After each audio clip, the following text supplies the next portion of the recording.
Napuno ng mga ever after ang New Frontier Theater para suportahan ang unang Philippine fancon ng kalang iniidolong K-pop group na Eunice noong Biyernes, October 25. Pinerform ng grupo sa kanilang Manila leg na Eunice and Curious Land ang kanilang mga hit song gaya ng Dopamine at Poppin. Hiyawa naman ang mga Pinoy ever after sa tuwing magsasalita at magkakasolo moments ang mga Pilipino member na grupo na sina Jelly at Elysia.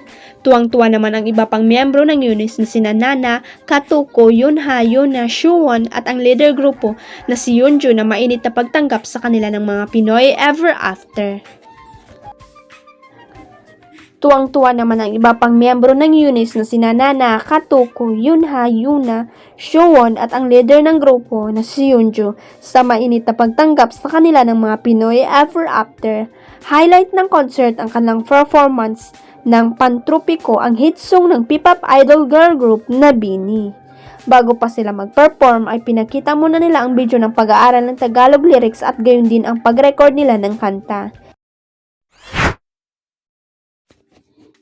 Ready na uling magmahal at magka-boyfriend ang box office queen na si Catherine Bernardo, makalipas ang isang taon nang maghiwalay sila ni Daniel Padilla. Sakali mang dumating at makita na niya ang lalaking muling magpapatibok ng kanyang puso, ay handang-handa na raw ang kapamilya superstar. Sa interview ng Fast Talk with Boy Abonda, kahapon October 28 ay diretsahan siyang tinanong tungkol sa pagkikipagrelasyon.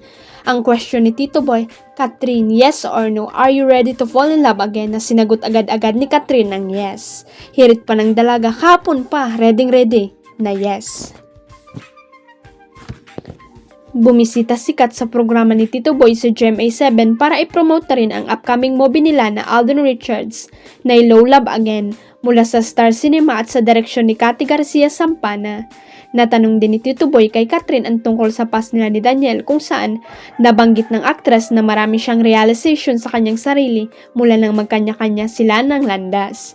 I don't know if I'm the right person to ask because I've only been into one relationship that lasted for 11 years. I've learned so much from my past relationship during. I'm talking about growth, I'm talking about being unselfish, about gratitude, dreams, and